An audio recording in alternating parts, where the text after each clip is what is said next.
بس یا حسین، بس یا حسین، بس یا حسین۔ بسم اللہ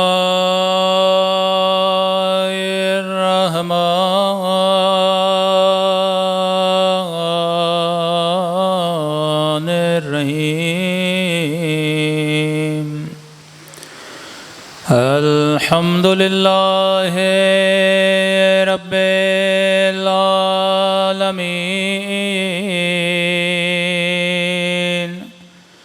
الحمد للہ کما هو أهله۔ الصلاة والسلام على سید المرسلین وخاتم نبیین ابی القاسم محمد اللہم صل علی محمد وعلی آلہ الطیبین الطاہرین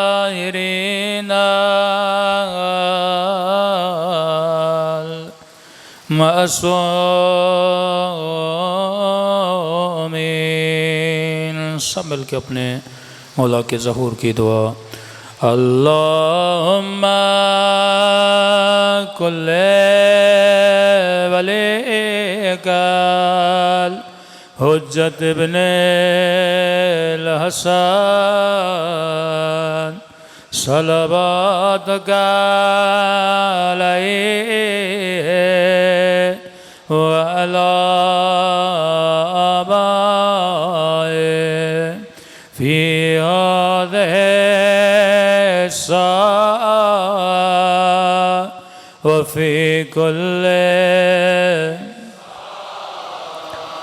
وليا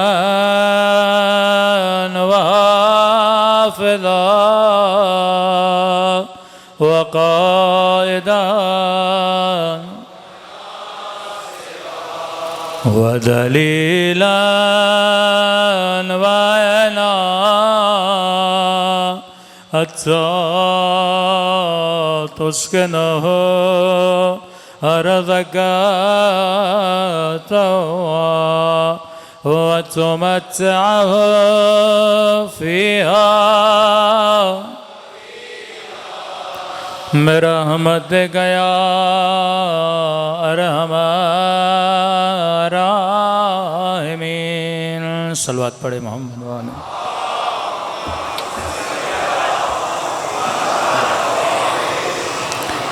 بسم اللہ الرحمن الرحیم۔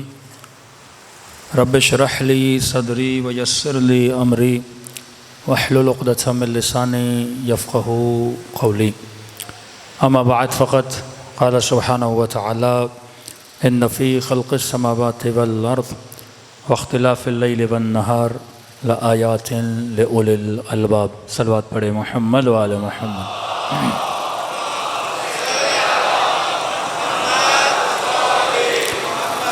دعا ہے پروردگار عالم ہم سب کی عبادتوں کو اپنی بارگاہ عالی میں قبول فرمائے، اور جس مقصد زندگی کی خاطر اس فرش عزا پہ جمع ہوئے خدا ان مقاصد میں بھی ہم سب کو کامیابیاں نصیب فرما دیں۔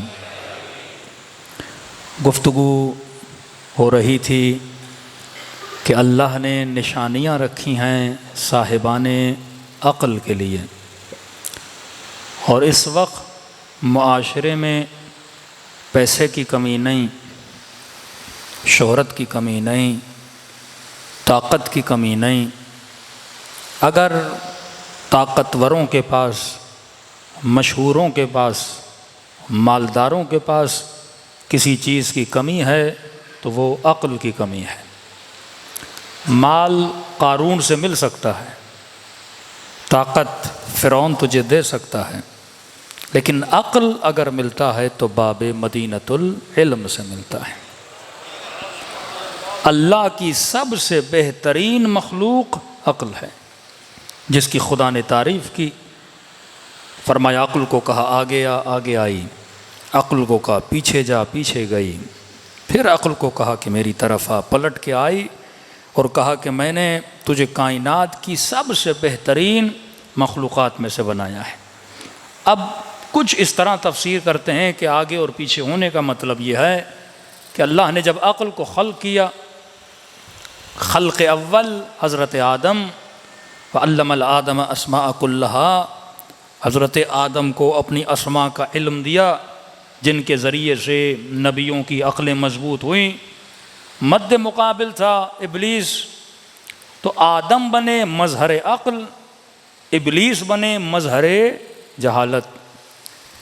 ابلیس نے وعدہ کیا کہ لأغوینہم اجمعین بعزتک، مجھے تیری عزت کی قسم ہے، مجھے تیرے جاہ و جلال کی قسم ہے، کبھی کہا میں صراط پہ بیٹھوں گا، سب کو ان راستوں سے ہٹاؤں گا، کبھی کہا کہ مجھے قسم ہے سب کے سب کو گمراہ کر دوں گا۔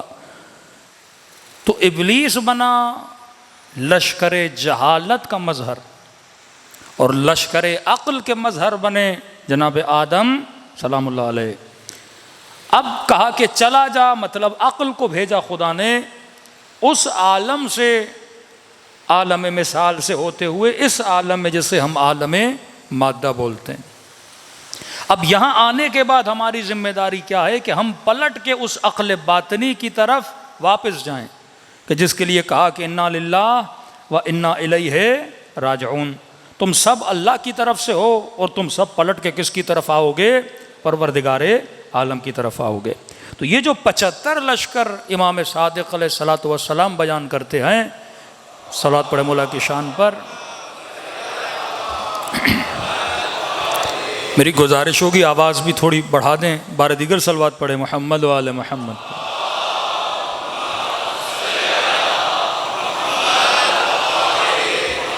فرمائے 75 لشکر جہالت کے ہیں، 75 لشکر عقل کے ہیں۔ یہ مومن مسلم ہر بندے کے وجود میں۔ اب فرق یہ ہے کہ کسی کے اندر بالفعل ہیں، کسی کے اندر بالقوہ ہیں۔ بالفعل اور بالقوے کا مطلب کیا ہے کہ مثلا ایک بچہ پیدا ہوتا ہے، پیدا ہوتے ہی وہ چلتا نہیں ہے، لیکن اس میں چلنے کی صلاحیت موجود ہے، تو ہم کہتے ہیں بالفعل نہیں چلتا، پر بالفعل نہیں چلتا، پر بالقوہ چل سکتا ہے۔ ایک خاتون، ایک نوجوان لڑکی جس کی شادی نہیں ہوئی، لہذا جب شادی نہیں ہوئی تو ماں نہیں بن سکتی، لیکن آپ بولتے ہو کہ بالفعل ماں نہیں ہے، لیکن بالقوہ ہر خاتون ماں ہے۔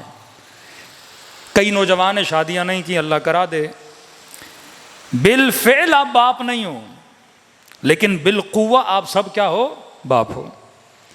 تو کئی ایسی عادتیں ہمارے اندر بالقوہ موجود ہیں، لیکن ہم نے کیا کرنا ہے؟ ان کو فعلیت میں بدلنا ہے۔ فطرتاً ہر بندہ سخی ہے، بالفعل ہو سکتا ہے بندہ سخی نہ ہو۔ اب یہ کیونکہ کنجوس ہے تو لشکر جہل کے سپاہیوں میں سے ایک سپاہی بنا ہوا ہے، لیکن فطرتاً ہر بندے کو سخاوت اچھی لگتی ہے۔ چور بھی جب چوری کرتا ہے تو اپنا پیسہ امین کو دیتا ہے، چور کو نہیں دیتا۔ ہاں، بینک کی ڈکیتی کی، 10 لاکھ چرا لیے، اب یہ واپس جا کے کسی چور کو نہیں دے گا، یہ پیسہ کس کو دے گا؟ اب وہ خود امین ڈھونڈے گا جبکہ خود چور ہے، پھر کسی امین کو ڈھونڈے گا، کیونکہ فطرتاً ہر بندہ امانت کو کیا کرتا ہے؟ پسند کرتا ہے۔ پسند تو کر رہا ہے پر بالفعل اس کے اندر نہیں ہے۔ ہر بندہ گناہ سے نفرت کرتا ہے، ہر ظالم ظلم سے نفرت کرتا ہے۔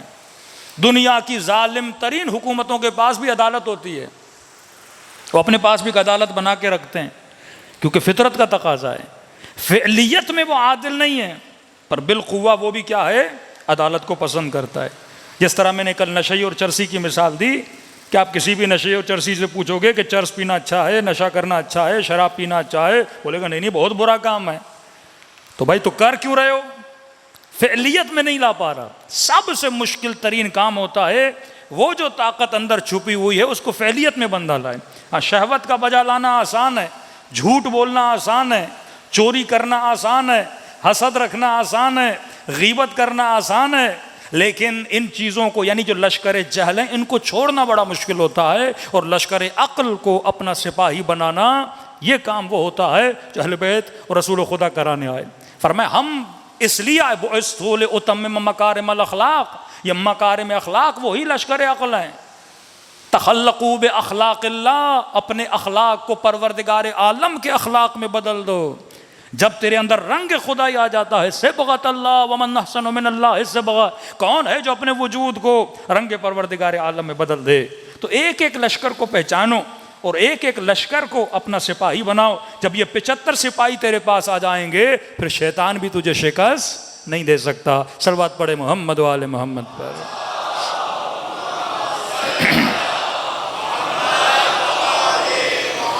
تو کل جن کو یاد ہوگا جو کل کی مجلس میں تھے، ہم نے کہا انسان کا وجود 3 مین پاور سے چلتا ہے۔ مثلا یہ لاؤڈ چل رہا ہے، اگر کرنٹ نہ ہو تو لاؤڈ نہ چلے، لائٹ کو کرنٹ کی ضرورت ہے۔ اسی طرح ہر انسان کے اندر 3 قوہ جو مضبوط ترین طاقتیں ہیں پائی جاتی ہیں، اور یہ تینوں طاقتیں حیوان کے پاس بھی ہیں، کم و بیش، زیادہ یا کم۔ انسان میں شہوت، حیوان میں شہوت، انسان میں غصہ، حیوان میں غصہ، انسان میں قوہ ادراک، حیوان میں بھی قوہ ادراک موجود ہے۔ اب لمٹس کو آپ چینج کر سکتے ہو، اور کبھی 5 منٹ کے لیے سوچو کہ یہ جو طاقتیں جو مین سورسز ہیں انسان کی زندگی گزارنے کے، یعنی اگر شہوت نہ ہو تو ازداد نسل نہ ہو، اگر شہوت نہ ہو تو مرد اور عورت کی آپس میں اٹریکشن نہ ہو، یعنی نظام ہی نہ چلے۔ ان چیزوں کا ہونا ضروری تھا تاکہ ایک سسٹم بنے، ایک فیملی بنے، ایک معاشرہ بنے۔ میں نے کہا پانی، پیاس ہر بندے کے اندر ہے۔ یہ تمیز عقل کا کام ہے کہ تجھے یہ بتائے کہ تم نے صاف پانی پینا ہے یا نالی کا پانی پینا ہے۔ حیوان کو تمیز نہیں ہے۔ کتے کو پیاس لگے گی وہ زمین کا پانی بھی پیے گا، نالی کا پانی بھی پیے گا، اس میں یہ تمیز نہیں ہے۔ کتے کا کام ہے اپنی پیاس کو بجھانا، حیوان کا کام ہے اپنی بھوک کو بجھانا۔ اب اگر انسان کے اندر سے تمیز ختم ہو جائے تو یہ 2 ٹانگوں پہ چلتا ہوا حیوان ہے، انسان نہیں ہے۔ عقل کا کام یہ ہے کہ تمہارے جتنے جذبات ہیں، یہ ریسورسز جو پروردگار عالم نے دیا ہیں، ان ریسورسز کو انسان کیا کرے؟ بیلنس کرے۔ شہوت اگر بہت زیادہ تو انسان دشمن علی بن جاتا ہے۔ کتا ماں کی شہوت میں آ کر ابن ملجم کو حوصلہ ملا، قاتل علی ابن ابی طالب بنا۔ مال کی شہوت اگر ہو تو قاضی شرح اور ابن سعد بن سکتا ہے، شمر بن سکتا ہے۔ شکم پرست، شکم کی شہوت اگر ہو، اب دیکھیے خدا کھانے سے منع نہیں کرتا، لیکن اگر شہوت شکم ہو جائے، کھانا کھانا اچھی بات ہے، جسم کو طاقت ملتی ہے، بلکہ تاکید ہے کہ بندہ اپنے بدن کا خیال کرے، لیکن اگر شہوت میں بدل، شہوت مطلب ایکسٹریم لیول پہ چلا جائے، دن میں 3 بار کھانا ہے بندہ 6 بار کھانے لگے، 7 بار کھانے لگے، حد اکثر میں چلا جائے، کثرت میں چلا جائے، تو یہ عقل کی خلاف ورزی کرتا ہے۔ چیز کم بھی ہو جائے بری، چیز زیادہ بھی ہو جائے بری، تم نے میاں نرو ہو کے چلنا ہے۔ اسی طرح ہم نے کہا غصہ اگر کم ہو تو انسان ڈرپوک ہوتا ہے، غصہ حد سے زیادہ ہو تو انسان ہتاک ہوتا ہے۔ ماں باپ کی بے احترامی کرے گا، استاد کی بے احترامی کرے گا، عالم کی بے احترامی کرے گا۔ اس دن ایک جوان کا فون آیا، مولانا میرے باپ نے مجھے بڑا غصہ دلایا، بس تھوڑا تھا میں اپنے باپ کو مارنے والا تھا۔ میں نے کہا بندے خدا گناہ ہے؟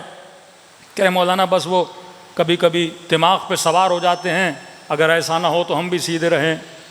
میں نے کہا یہی تو مقام ہے، وہ سوار ہو تو تمہیں صبر کرنا ہے، سیدھا رہے تو ہر بندہ سیدھا۔ اگر وہ غلط بھی ہے، تم نے باپ کے ساتھ بے احترامی نہیں کرنی، کیونکہ وہ تیرا باپ ہے، کیونکہ تیری ماں ہے۔ اسی صبر کا نام جناب سلمان امیر المؤمنین اہل بیت کے کتنے واقعات ہیں، لوگ بے احترامی اور بدتمیزی کرتے تھے، ہاں نبی کو گالیاں دی گئیں، پتھر مارے گئے، کتنی تکلیفیں ملی۔ وہ خاتون جو کوڑا کرکٹ نبی کے سر پہ پھینکتی تھی، ایک بار رسول خدا نے اس کے ساتھ بے احترامی نہیں کی، اپنے اخلاق سے اس کے وجود میں نبی نے انقلاب لایا۔ اب یہ نہیں کہ مصطفیٰ کے اندر غصہ نہیں تھا، آپ بولو میرے اندر بڑا غصہ ہے، رسول خدا کے اندر غصہ نہیں ہے، امیر المومنین کے اندر غصہ نہیں ہے۔ ارے علی کا غصہ دیکھنا ہے تو جنگ صفین میں آ کے دیکھو، علی کا غضب دیکھنا ہے تو مرحب اور انتر کو بچھاڑتے ہوئے دیکھو۔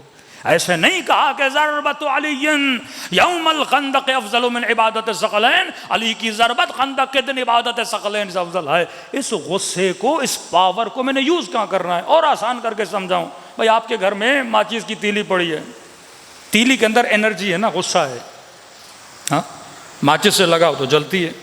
اب یہ جلانی کہاں ہے؟ یہ عقل کا کام ہے. تیلی بری نہیں ہے. اب ایک مرتبہ اٹھا کے ایک مومن کی دکان ہو, کپاس کی, ہاں گودام ہو, اور شرارت کر کے تیلی وہاں لگا دو. تیلی تو تیلی ہے, اس کا پورا گودام کیا کر دے گی؟ جلا دے گی. تیلی اٹھا کے اور امام بارگاہ میں مثلاً آگ لگا دو. تیلی تو تیلی ہے. اسی تیلی سے چولہا بھی جلتا ہے, اسی تیلی سے بندہ بھی جل سکتا ہے, اسی تیلی سے لوگوں کے کارخانے بھی جل سکتے ہیں. یہ کس کا کام ہے کہ اس کو مینیج کرے؟ یہ عقل کا کام ہے. شہوت بھی تیلی کی طرح ہے, غصہ بھی تیلی کی طرح ہے. الغضب یاکل الحسنات, غضب انسان یا حسد یا غضب مختلف روایات ہیں, اس طرح حسنات کو کھا جاتا ہے جس طرح آگ لکڑی کو کھا جاتی ہے. یہی آگ ہے, اسے کنٹرول کرو تو پورے شہر کے چولہوں کو جلا سکتے ہو, اور یہی آگ ہے اگر کنٹرول نہ کرو تو لوگوں کے گھروں کو اور بستیوں کو جلا سکتے ہو. یہ تمہاری مرضی ہے تو اس چیز کو استعمال کیسے کرتا ہے. یہی یورینیم جس سے ایٹم بم بنتا ہے, اگر لوگ اس کو صحیح استعمال کریں, پاکستان کے پاس بہت ہے, اگر ٹیکنالوجی کو صحیح استعمال کیا جائے, ہمارے ملک میں کبھی بجلی کی قلت نہ ہو. آج دنیا ان ٹیکنالوجی, اس کے بجائے کہ لوگوں کو مارا جائے, وہ انرجیز کو پازیٹیو وے میں کیا کر رہے ہیں؟ استعمال کر رہے ہیں. تو عقل کا کام یہ ہے آپ کی شہوت کو بیلنس کرے, آپ کے غصے کو بیلنس کرے, اور آپ کے ادراک کو. آخری طاقت جو تھی وہ قوہ ادراک تھا, جہاں تک ہم کل پہنچے. ہم نے کہا غصے کو کنٹرول, شہوت کو کنٹرول. اب یہ عقل بتائے گی. اب عقل کو علم چاہیے, علم اہل بیت سے ملے گا, پھر عقل اس کو مینیج کرے گی. مثلاً آپ بہترین مدیر ہو لیکن آپ کو ٹیکنیکس نہیں آتی, ٹیکنیکس کو یہ آپ کو سکھائے گا, پھر آپ مدیریت کرو گے. جس طرح آپ کے پاس کمپیوٹر ہوتا ہے, کمپیوٹر میں یہ توانائی ہے کیلکولیشن کرے, ہر کام کرے. اب آپ نے اس کو کوڈ دینا ہے, جیسے آپ کوڈنگ دے دو گے کمپیوٹر اپنا کام کرنا شروع کر دے گا. اسی طرح اپنی عقل کو اگر علم اہل بیت دو گے, علم قرآن دو گے, پھر یہ وجود کو مینیج کرنا سیکھ جائے گی. پھر تمہارے وجود میں ایسا سکون آئے گا, دنیا کی کوئی طاقت تمہارے وجود میں تلاطم پیدا نہیں کر سکتی. صلوات پڑھے محمد و آل محمد.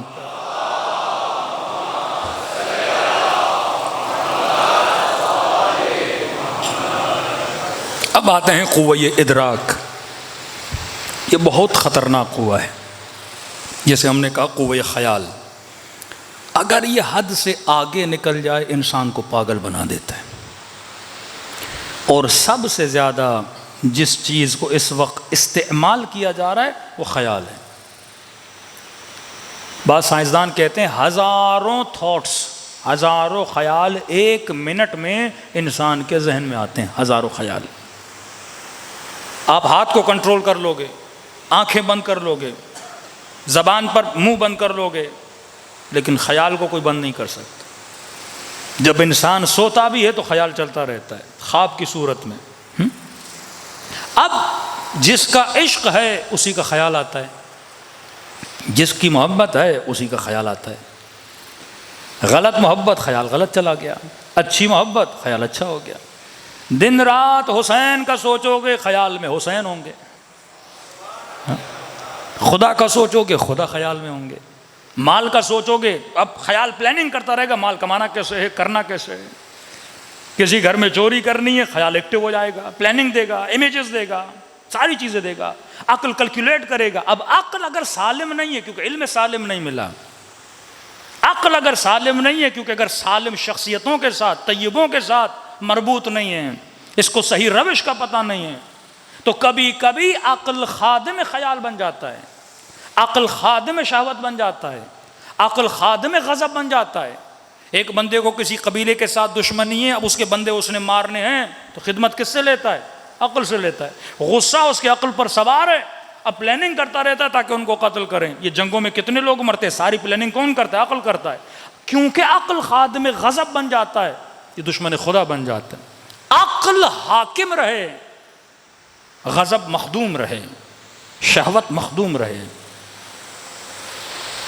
حضرت یوسف شہوت غالب نہیں آئی, مغلوب ہو گئی عقل کے ہاتھوں. ہاں تمہارا کام ہے گناہ کو دیکھ کے بھاگو, آگے مدد کرنا کس کا کام ہے؟ وَمَن يَتَوَكَّلْ عَلَى اللَّهِ فَهُوَ حَسْبُهُ. جو اللہ پہ توکل کرتا ہے پھر خدا اس کا مالک ہے, اور وہاں سے راستہ بناتا ہے جہاں سے تیرے وہم و گمان میں نہیں تھا. یوسف نے بھروسہ کیا اور زلیخا کے ہاتھوں بھاگے, اللہ نے بند دروازوں کو یوسف کے لیے کیا کر دیا؟ کھول دیا۔ یہ وہ مقام توکل ہے، اور یہ کب آتا ہے؟ جب انسان کی عقل مضبوط ہو جائے۔ قرآن کے قصے یہی بتاتے ہیں ابراہیم کی عقل کتنی مضبوط ہے۔ ابراہیم نے اپنے ادراک کو کبھی عقل پہ حاوی ہونے نہیں دیا کہ ابراہیم آگ میں جاؤ گے جل جاؤ گے، کہ نہیں۔ جبرائیل آئے، ابراہیم کہتے ہیں عرش الہی پہ کوہرام بپا تھا، خدا تیرا نبی ابراہیم جیسا ابو الانبیاء ہے جناب ابراہیم، آگ میں پھینکا جا رہا ہے۔ کہتے ہیں جبرائیل اوپر سے نیچے آیا کہ ابراہیم نہ خدا کچھ کہہ رہا ہے نہ تو کچھ مانگ رہا ہے، مجھے کہو میں خدا کو بولوں کہ تجھے بچا لے۔ تو جناب ابراہیم کا ایمان کتنا پختہ تھا، فرما جبرائیل جب تجھے پتا ہے میں آگ میں گر رہا ہوں، کیا میرے خدا کو نہیں پتا؟ اگر میرا جلنا اسے پسند ہے تو ابراہیم کو جلنا پسند ہے، اگر وہ بچانے پر آئے تو کن فیکون کی دیر ہے۔ جب یہ یقین محکم تھا پھر خدا خود بتاتا ہے میں نے ابراہیم کے لیے آگ کو گل و گلزار میں بدل دیا نا۔ موسیٰ جیسا یقین، ابراہیم جیسا یقین، اور اسماعیل جیسی اطاعت کہ باپ کہے کہ بیٹا میں نے خواب دیکھا ہے میں تجھے ذبح کر رہا ہوں، یہ بھی نہیں بولا کہ بابا خواب ہے، کہ بابا جب دیکھا ہے تو گلا تیار ہے، اس گلے پہ چھری چلاؤ۔ کبھی بھی وہم کو اپنے عقل پر غالب ہونے نہیں دیا۔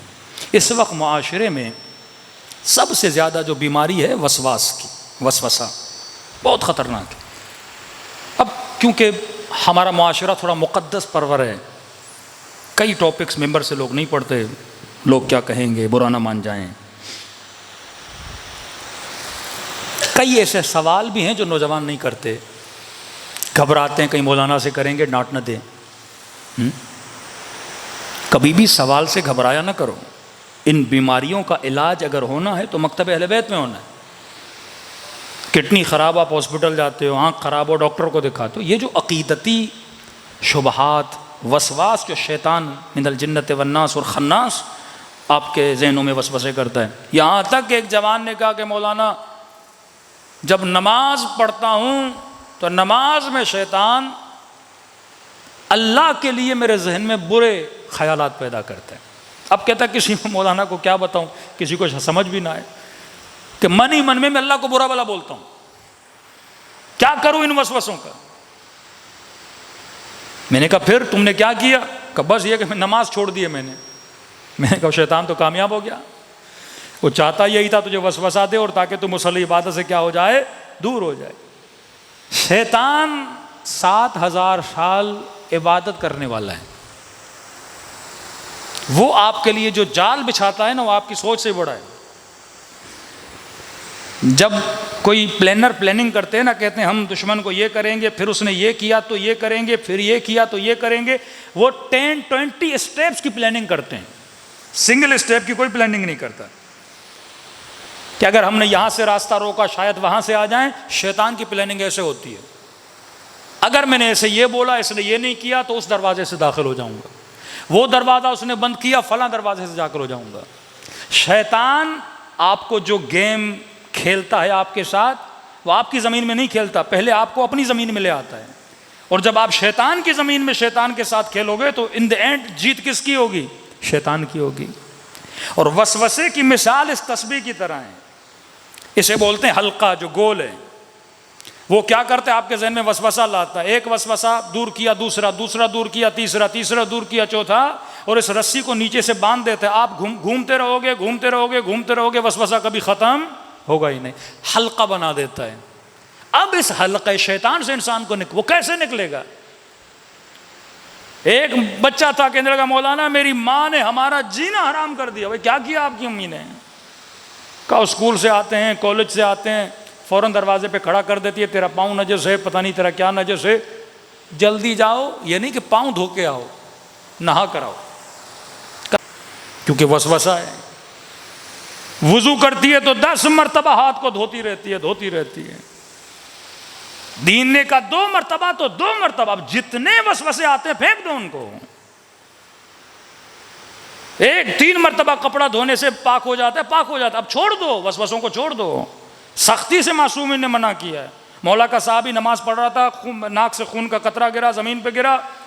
اب اس کے ذہن میں شروع ہوا زمین پہ کیا ہوگا، زمین کے نیچے کیا ہوگا، نیچے سے پاؤں کو لگا ہوگا. امام نے کہا تجھے کس نے کہا تھا تو اتنا سوچے؟ ظاہر پہ اکتفا کر، وسوسوں میں جتنا چلتا جائے گا وہ اتنا تجھے اندر گھیرتا جائے گا. یہاں تک مومنہ نے کہا کہ مولانا میں ذہنی مریض ہو گئی ہوں. میرا بچہ گھر سے باہر جاتا ہے، فوراً ذہن میں آتا ہے پتہ نہیں بچے کا ایکسیڈنٹ ہو گیا، موٹر بائک سے گر گیا، کسی نے مار نہ دیا ہو، کسی نے اغوا نہ کر دیا ہو. کہ جب تک وہ گھر نہ آئے میں 100 مرتبہ مرتی ہوں، 100 مرتبہ جیتی ہوں. سکون انسان کو تباہ کر دیتا ہے اگر عقل انسان پہ حاکم نہ ہو. ایک تو وہ مریض ملا کے نے کہا مولانا دروازہ کھولتا ہوں تو میرے ذہن میں آتا ہے میرا ہاتھ دروازے کے ساتھ چپک جائے گا، اور پھر سوچتا ہوں ہاتھ نہ لگاؤں، کیا کروں. اب ذہن کا کمال کیا ہے؟ ذہن جب کوئی چیز سوچتا ہے تو اس کے اینڈ تک جاتا ہے. مثلاً آپ یہ سوچو گے میں اگر ایئرپورٹ پہ جا رہا ہوں اور جہاز پہ نہ پہنچ پاؤں تو ذہن نتیجہ بتاتا ہے. نہیں پہنچو گے جہاز اڑ جائے گا، جب اڑ جائے گا ٹکٹ کے پیسے ضائع ہو جائیں گے، یہ ہوگا وہ ہوگا، اتنی زحمتیں. اب یہ سارا اسٹریس آتا ہے، آپ پہنچ بھی جاتے ہو لیکن وہ آپ کو ایسا دکھاتا ہے آپ پہنچے بھی نہیں ہو، جہاز نکل گیا ہے. اچانک آپ کے دل میں درد ہوا، ذہن ایکٹیو ہو جائے گا، اچھا یہ درد ہوا ہے، ہو سکتا ہے اٹیک آنے والا ہو، اٹیک آئے گا تو مر جائے گا، بیوی کا کیا ہوگا، بچوں کا کیا ہوگا. وہ ساری پلاننگ قبر تک بھی پہنچا دیتا ہے آپ کو.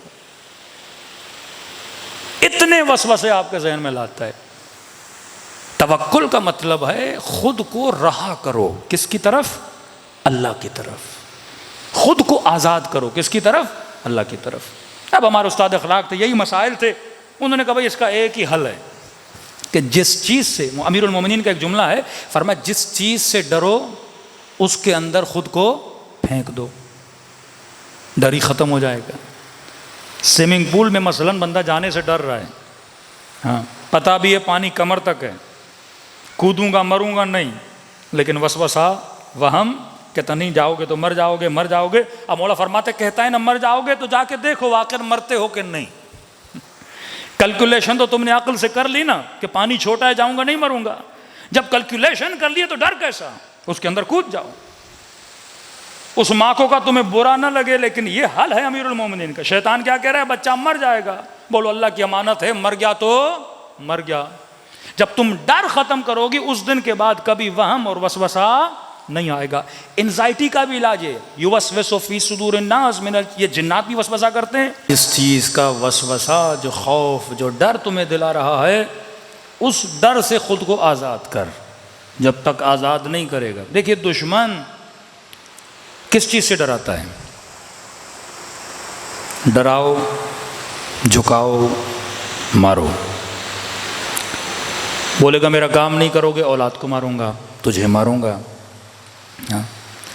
یہی خوف اصحاب امام حسین کے اندر پیدا کرنا چاہتا تھا، لیکن یہاں پہ شجاعت دکھانی ہے کہ میرے مال کا مالک خدا، میری جان کا مالک خدا، ہر چیز کا مالک کون ہے؟ پروردگار عالم ہے.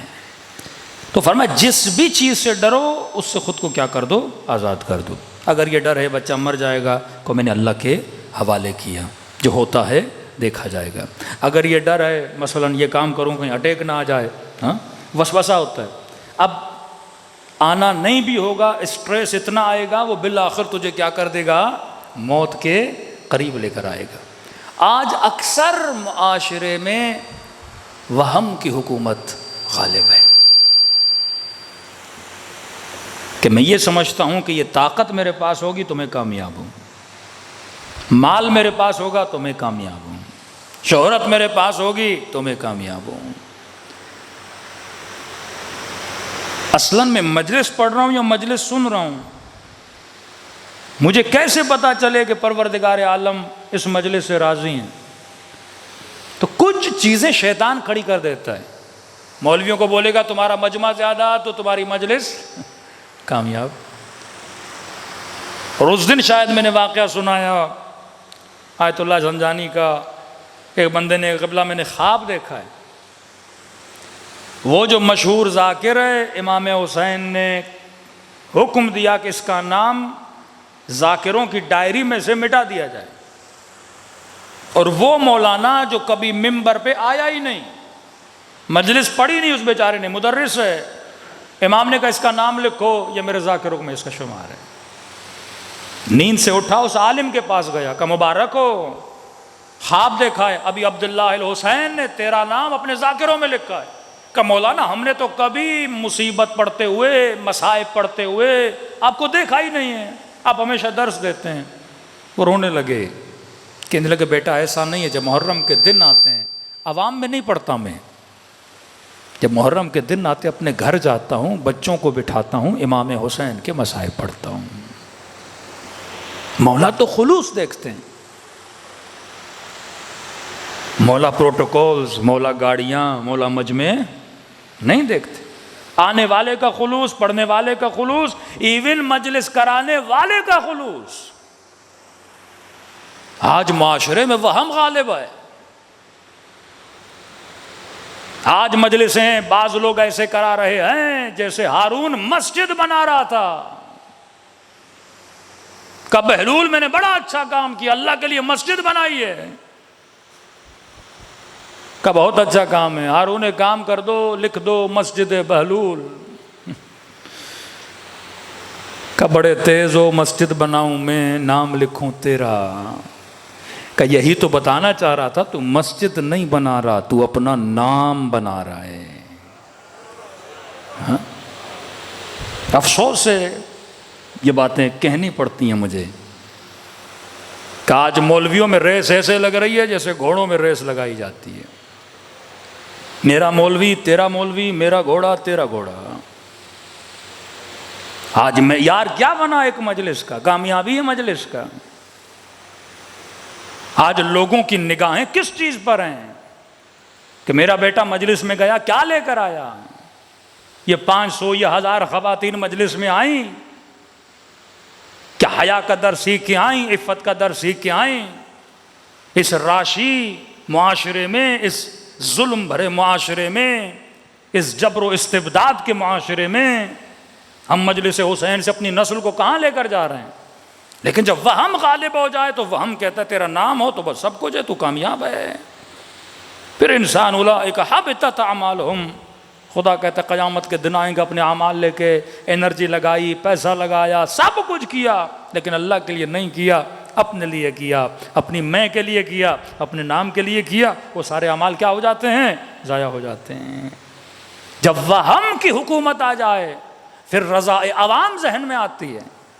جب عقل کی حکومت آئے تو بندہ کہتا ہے لوگ راضی ہوں یا نہ ہوں، بس میرا خدا کیا ہو جائے؟ راضی ہو جائے. عالم اسلام کی حکومت یزید کے پاس ہے، گویا پوری عوام ایک طرف کھڑی ہے، حسین ایک طرف کھڑے ہیں. کیا پرواہ کی امام حسین نے؟ اور قرآن کی آیت بھی حبیب طیب اور خبیث برابر نہیں ہے. کبھی ایسا نہ ہو خبیثوں کی کثرت تجھے تعجب میں لا دے کہ وہ ہم سے زیادہ ہیں. فرمایا نہیں، خدا قلوب کو دیکھتا ہے، خدا اعمال کو دیکھتا ہے، خدا خلوص کو دیکھتا ہے. تو معاشرے میں جب وہم غالب ہو جائے، لوگوں کی انرجیاں ضائع ہوتی ہیں، پیسہ ضائع ہوتا ہے. ہر چیز میں ہم سیلفش ہیں، ہر چیز میں، پیسے کے اعتبار سے، گھر کے اعتبار سے، گاڑی کے اعتبار سے. اچھا گھر، ہاں، اچھی گاڑی، اچھی نوکری، وہ جاب جس میں پیسہ زیادہ ہو. ایمان کے اعتبار سے ہم کیوں سینسیٹیو نہیں ہیں؟ یعنی واللہ مومن سنیں کہ ابھی عبداللہ الحسین نے ظہر عاشور کو نماز پڑھی اور نماز بچاتے بچاتے کتنے صحابی شہید ہو گئے، صرف یہ کہ نماز اول وقت پڑھی جائے. دیکھیے زندگی اہل بیت مذاق تو نہیں ہے، ہم سے جوک تو نہیں کیا جا رہا کہ کوئی جہنم ہے کوئی جنت ہے، حقیقت ہے. یعنی بندہ جہنم کا ذکر سنے پر اس کا وجود نہ لرزے. بعض ایسی روایتیں ہیں پڑھتے ہوئے ہمیں ڈر لگتا ہے، پھر ہم سوچتے ہیں معصومی نے ایسی مثالیں کیوں دیں، کیونکہ وہ بھی جانتے تھے ہم کہیں گے یہ سمجھے گا نہیں، لہذا قوہ ادراک اس کے پاس ہے، کئی چیزیں اس کے لیے مجسم کریں تاکہ یہ چیز کو سمجھ سکے. کتنے گھروں میں تباہیاں بپا ہوتی ہیں صرف گناہ غیبت کی وجہ سے. یہ بھی وہم کا کام ہے. گھر تباہ ہو جاتے ہیں، نسلیں تباہ ہو جاتی ہیں، ایک گناہ غیبت. اب معصوم کہیں کہ غیبت کرنا ایسے ہے جیسے اپنے مردہ بھائی کا گوشت کھانا. اب بندہ سن رہا ہے، محسوس نہیں کر رہا. 5 منٹ کے لیے اپنے قوہ ادراک اور امیجنیشن کو ایکٹیو کرو کہ تیرا بھائی تیرے سامنے دنیا سے چلا جائے، ایک بندہ تیرے ہاتھ میں چاقو دے کہ اپنے مردہ بھائی کا گوشت اور بوٹی کاٹ کے کھائے گا. کون سا احساس ہوگا تجھے واقعاً پریکٹیکلی اگر تجھے ایسا بولا جائے؟ انسان کو گھن آئے گی سوچتے ہوئے بھی کرتے ہوئے بھی. کہا یہ گھن محسوس کر، اس قدر برا عمل ہے. ایک سخت روایت میں نے کل پڑھی، فرمایا غیبت کرنا ایسے ہے جیسے خانہ خدا میں اپنی ماں کے ساتھ بندہ برا کام کرے. دیکھ کر بندے کا وجود لرز جاتا ہے. کیوں معصومین ایسی مثالیں دے رہے ہیں؟ کیونکہ جب تک گناہ جسمی گناہ نہ ہو ہمیں برا نہیں لگتا. جب تک کوئی جسمانی ایکٹیویٹی نہ ہو ہمیں برا نہیں لگتا. کہ دیکھ کتنا تجھے برا لگ رہا ہے تیری امیجنیشن میں. اپنے ادراک کو مضبوط کر معصومین کے فرامین سے. تجھے گھن آتی ہے کوئی ایسا عمل کرتے ہوئے؟ جبکہ معصوم یہ مثال دے رہے ہیں. اگر تو مسجد میں جائے اور مسجد کے اندر 2 لوگ آپس میں زنا کر رہے ہوں، کیا تو ان کو روکے گا نہیں؟ کیا تو ان کو ٹوکے گا نہیں؟ کیا تو ان کو بولے گا نہیں؟ غیرت کی کتنی بھی کمی ہو بندہ کم از کم مسجد سے نکل جائے گا تاکہ وہ عمل نہ دیکھوں. اگر تو روک نہیں سکتا کم از کم جہاں پہ یہ ماحول ہے، جہاں پہ یہ چیز ہو رہی اٹھ کے چلا جا. پورا معاشرہ تباہ ہوتا ہے گناہ غیبت کی وجہ سے. بھائی بھائی میں لڑائی ہوتی ہے گناہ غیبت کی وجہ سے. لیکن بڑے مزے سے خواتین، یعنی کتنے ہم گناہوں کو، یہ نہیں ہو سکتا کہ انسان ایک طرف مجلس امام حسین سنے، دوسری طرف جا کے اتنا قوی ترین گناہ کرے. یہ تو غیبت ہے. ربا کے لیے فرمایا 70 مرتبہ خانے خدا میں کسی محرم کے ساتھ زنا کرنے کے برابر ہے. 70 مرتبہ. پہلے کہا جنگ با خدا ہے، اللہ کے ساتھ لڑائی ہے، جنگ کرنے کے مثال کے مانند ہے. اب بندے کا ذہن ہے نا، اس کو جنگ سمجھ میں نہیں آتی، اس کو کوئی انسان چاہیے ہاتھ میں تلواروں سے قتل کرے. اللہ نے کہا شاید اس کے سمجھ میں نہ آئے، پریکٹیکلی میرے وجود کو جسم کی صورت میں نہیں سوچ سکتا. پھر کہا میں یہ مثال دے رہا ہوں کیونکہ جسمی گناہ تیرے لیے بہت بڑی اہمیت اور ارزش رکھتا ہے. کہا اس گناہ کے برابر ہے. اس قدر تیرے اندر گھن آنی چاہیے اس گناہ کی.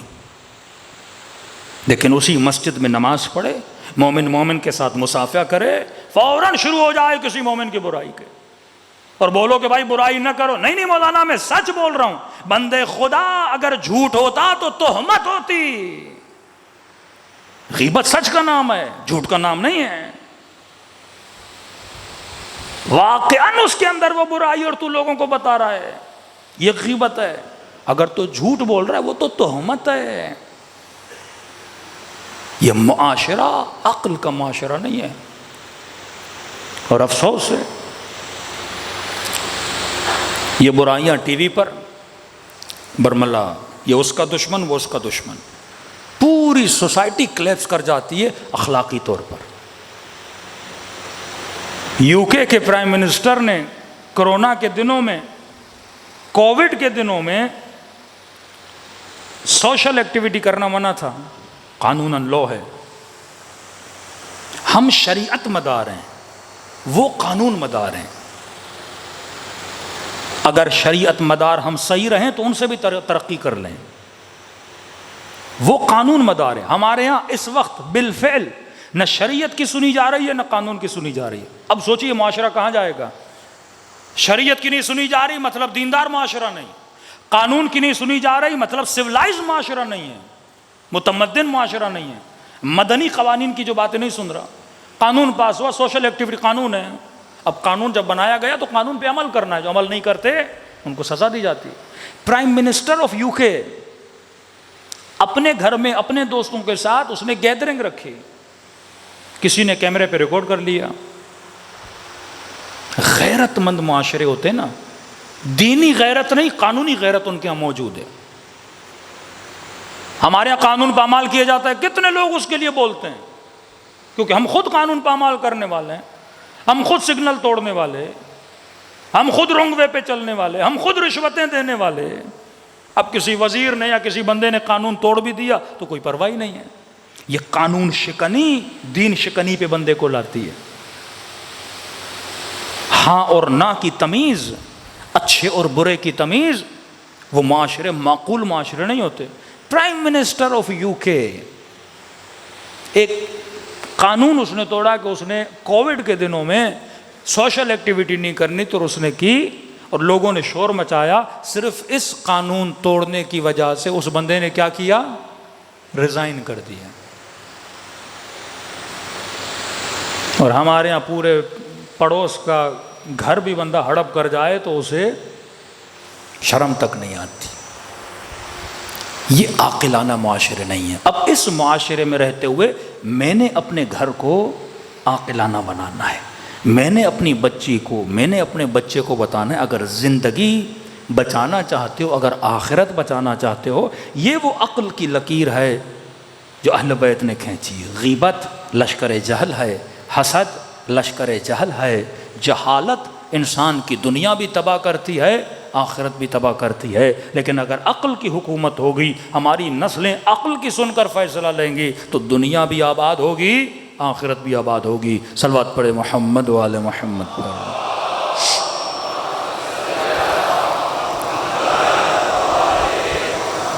بہت بڑے آیت اللہ غالباً آغا امینی، آغا مرزا جواد تبریزی، نام میں بھول گیا تھا، یہ بڑے شور اور مجمع بلا کے اور بڑے دھوم دھام سے غدیر کا دن مناتے تھے۔ عید غدیر کی اتنی تاکید ہے کہ ہر مومن اپنے گھر میں مومنوں کو دعوت دے جب غدیر کا دن آئے، اتنا ثواب ہے۔ تو غدیر کے دن ان کا بیٹا نیچے فروٹ لینے گیا، سیڑھی سے اترا آغا جواد تبریزی کا، جیسے نیچے اتر رہا تھا پاؤں اس کا اٹکا، اور جو حوض تھا پانی کا اس میں وہ جوان گرا، سر ٹکرایا، ڈیتھ ہو گئی۔ خوبصورت جوان بیٹا، قابل ترین طالب علم، مولانا بھی تھے ان کے بیٹے، جوان بیٹا دنیا سے چلا گیا۔ بیوی دوڑی دوڑی آئی، کہا آغا جواد بیٹا مر چکا ہے۔ آپ یہ واقعہ سنتے ہیں نا، گھر میں مجلس ہو رہی تھی، امام حسین کا ذکر تھا، حبیب کا واقعہ سنتے ہیں، وہ حبیب تھے۔ یا آغا مرزا جواد تبریزی ہمارے دور کے عالم دین، غدیر کی عید، بیوی کو کہا کہ کسی کو بتانا نہیں، میں علی کا جشن منا رہا ہوں۔ جب سارے چلے گئے، چند آپس میں دوست باقی رہے۔ اب فکر دیکھیے، قوہ ادراک، آپ اسے جہاں سورس دو گے وہاں جائے گا۔ یہ ہم ہوتے کہتے پروردگارا اتنے سالوں سے علی کی عید منا رہا ہوں اور تم نے بیٹا لے لیا، عید غدیر ہے تو کوئی عید ہی دیتا، بیٹے کی جان لے لی۔ نالا کرتے اللہ کے یہاں، آہو بکا کرتے۔ آغا تبریزیان نے سجدہ شکر ادا کیا کہ خدا تو نے میرا بیٹا مجھ سے لیا، میں یہ سمجھوں گا کہ غدیر کے دن یہ تیری عیدی تھی، یہ تیرا گفٹ تھا۔ بیوی بھی بڑی صابرہ تھی، لوگ بڑے آغا تبریزیان بیٹے کا مرنا بھی کوئی عیدی ہے۔ کہ تم نے حضرت خضر کا واقعہ نہیں سنا؟ ایک مومن اور مومنات خضر نے ان کے بیٹے کو مار دیا، اور کیا بولا؟ یہ بڑا ہو کے ماں باپ کو کیا کرے گا؟ کہیں کافر نہ کرتے۔ اچھا ہوا وہ لڑکا بھی چلا گیا، اس کی آخرت بچی، ماں باپ کا کیا پتا اللہ کی مصلحت کیا تھی۔ اللہ کے لیے حسن ظن کرنا کہ خدا کبھی بندوں کا برا نہیں چاہتا، اللہ ہمیشہ بندوں کے لیے کیا چاہتا ہے؟ اچھا چاہتا ہے۔ یہ کس کی سیرت سے، یہ کون سا عقل ہے جو آقا تبریزیان جس پہ چل رہے ہیں؟ اتنا بڑا مقام، یہ مقام تو سیدہ زینب کا ہے۔ جب بھائی کے لاشے کو لٹتا ہوا دیکھا، اس وقت جملہ بلند کیا کہ ما رأیتو الا جمیلا، زینب نے حسن کے علاوہ کچھ نہیں دیکھا۔ اگر اللہ کی طرف یزید تم نسبت دو گے نا کہ میرے خدا نے میرے بھائی کو مارا، مجھ سے میرے بچے چھینے گئے، تو زینب نے خدا سے حسن کے علاوہ کچھ نہیں دیکھا۔ ایک ہے حسن ظن عوام کے لیے، پازیٹیو تھنکنگ لوگوں کے لیے، ایک ہے پازیٹیو تھنکنگ پروردگار عالم کے لیے۔ جب بندہ اس مقام پہ آتا ہے تو امام حسین کی طرح یہ نعرہ بلند کرتا ہے، رضن برضا و تسلیماً لامرہ لا معبود سواک، اے خدا حسین تیری رضا پہ راضی ہے، تیرے امر کے سامنے تسلیم ہے۔ کیوں؟ کیونکہ حسین کے پاس تیرے علاوہ کوئی رب نہیں ہے۔ صلوات پڑھے محمد و آل محمد۔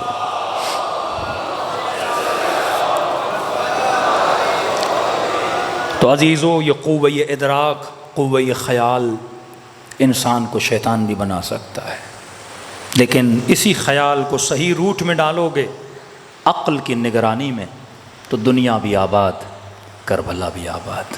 کربلا الہی خیال کا نام ہے، کربلا عقل کی حکمرانی کا نام ہے، یزیدیت جہالت کی حکمرانی کا نام ہے۔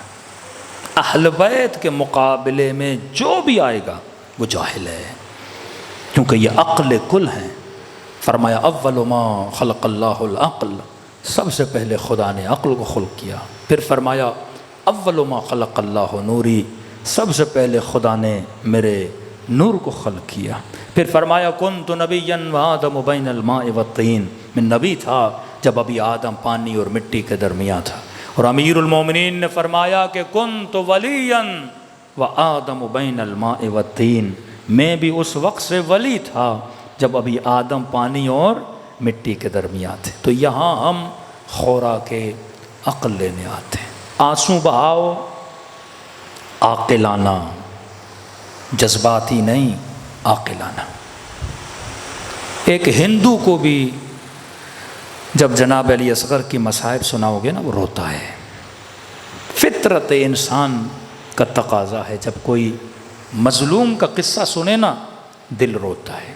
اگر میں بھی اس ہندو کی طرح روں تو یہ مقام فضیلت نہیں ہے، یہ جذباتی ایموشنل رونا ہے۔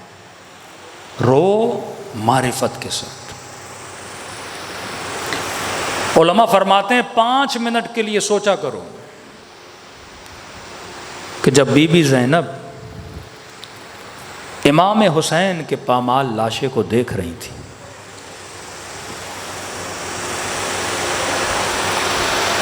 ملتا ہے جب 11 محرم کو یہ قافلہ جانے لگا نا تو سیدہ زینب اونٹ پر تھی۔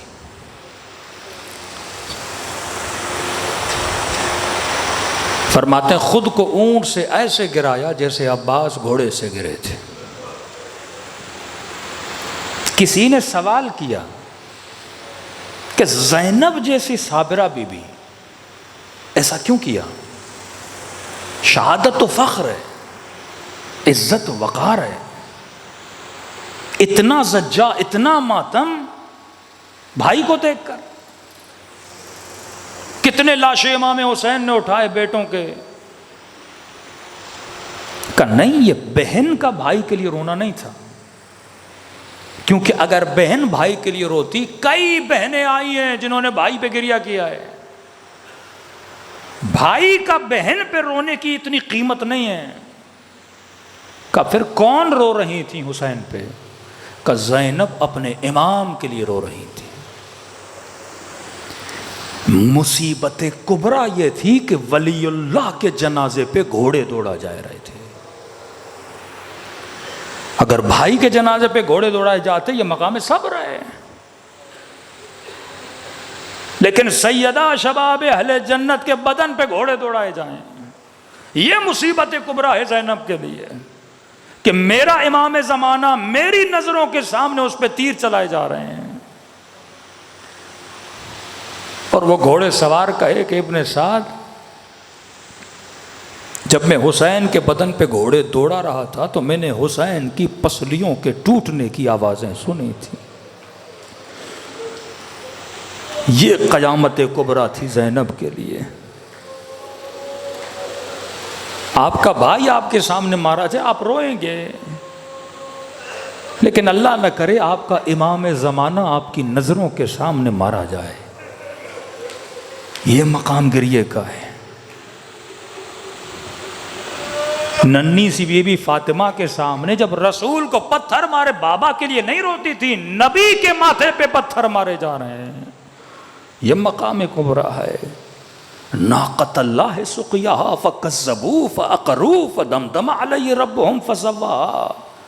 اونٹنیاں کتنی کٹتی ہیں، لیکن ناقۃ اللہ، اللہ کی اونٹنی کو کاٹا جائے تو خدا کی صدا بلند ہو جاتی ہے. ارے یہ کوئی اونٹنی نہیں، یہ نبی کا نواسا حسین ہے. یہ گریہ حسین کے لیے ہے جو امام زماں تھا.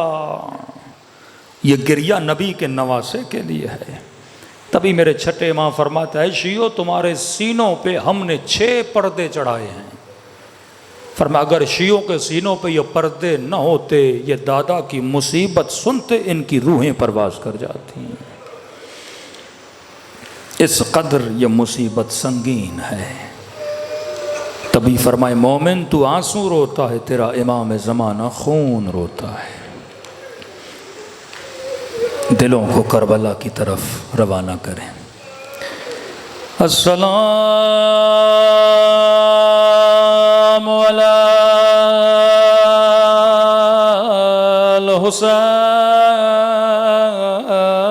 الحسین وعلی علی ابن الحسین وعلی اولاد الحسین وعلی صحابہ. بلند آواز سے السلام علی الحسین وعلی علی ابن وعلی اولاد الحسین وعلی صحابہ. سب مل کے السلام علی وعلی علی ابن وعلی اولاد وعلی صحابہ. میرا سلام سکینہ کی یتیم پہ،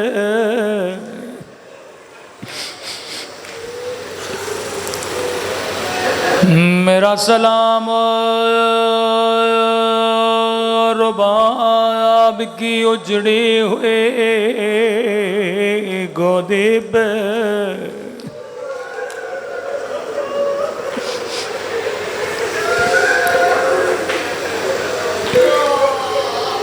پانی پہ نگاہ پڑی زارو قطار رونے لگے.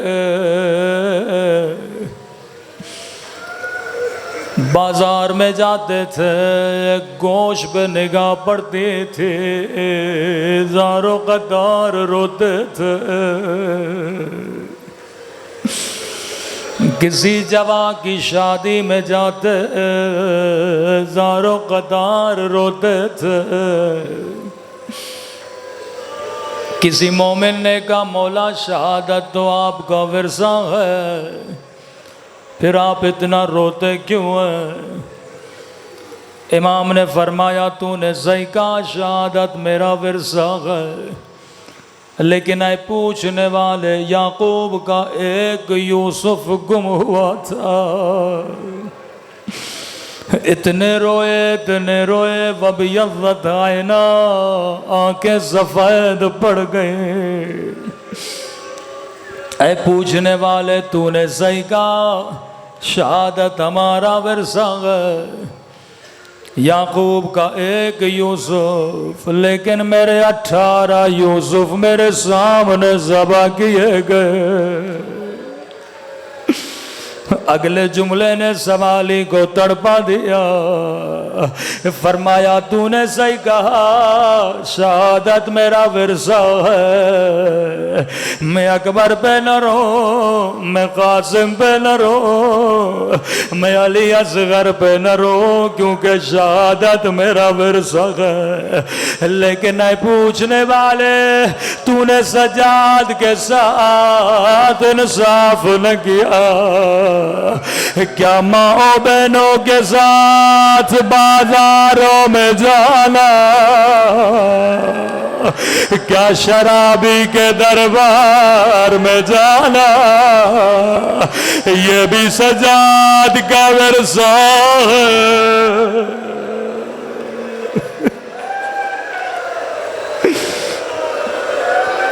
میں قربان امام سجاد آپ کی مظلومیت میں،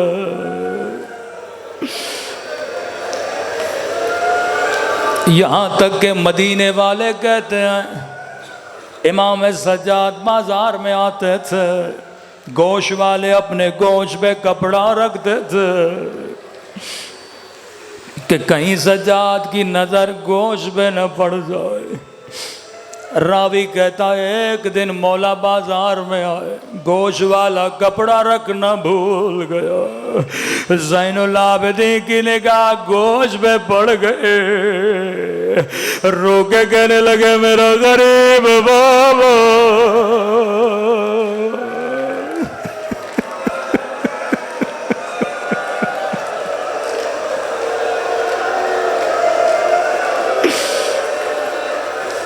مجھے نہیں بتایا کون سے گوشت کے ٹکڑے یاد آئے،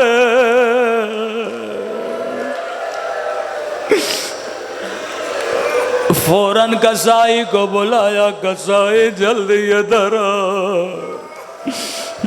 فرمایا کسائی میرے سوال کا جواب دے، جب تو نے حیوہ کو ذبح کیا کیا تو نے پانی پلایا تھا یا نہیں؟ عائشیو جب قربانی کرو پانی پلایا کرو۔ کہنے لگا مولا میں آپ کا شیعہ میں نے پانی پلایا تھا، ایک مرتبہ کربلا کا رکیا، ہائے میرا علی اصغر، ہائے میرا 3 دن کا پیاسا علی اصغر،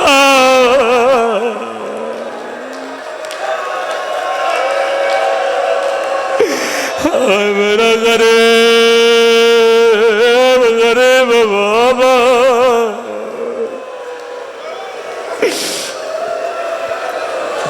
کسائی بھی زارو قطار رونے لگا۔ اگلے سوال نے کوہرام بابا کیا، فرمایا کسائی جب تو نے اسے ذبح کیا تھا کیا تو نے چھری تیز کی تھی یا نہیں؟ کہا مولا مجھے پتا ہے حیوان کو کٹنے میں تکلیف لو۔ ایک مرتبہ زمین پہ بیٹھے رو کے کہنے لگے خنجر کند سے میرے بابا کا گلا کاٹا گیا، اور ظالم نے ایک بار نے 9 ضربتیں چلائے، ہاں میرا غریب بابا۔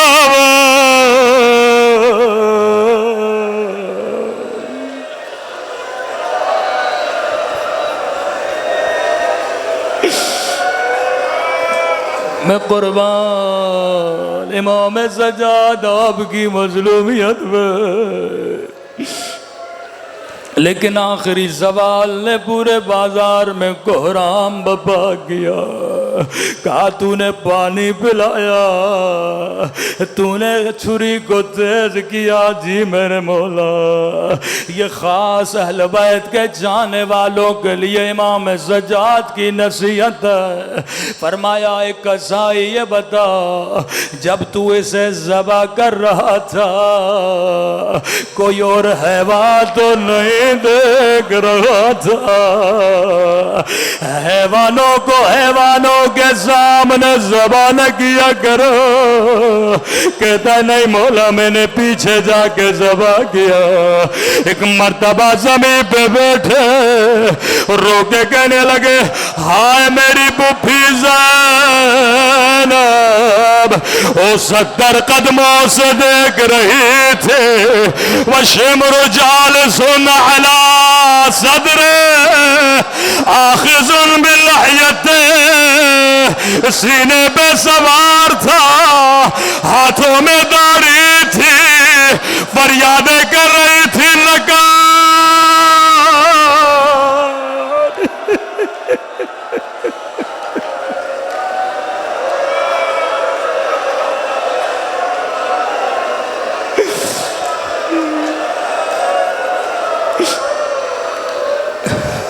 نکاٹ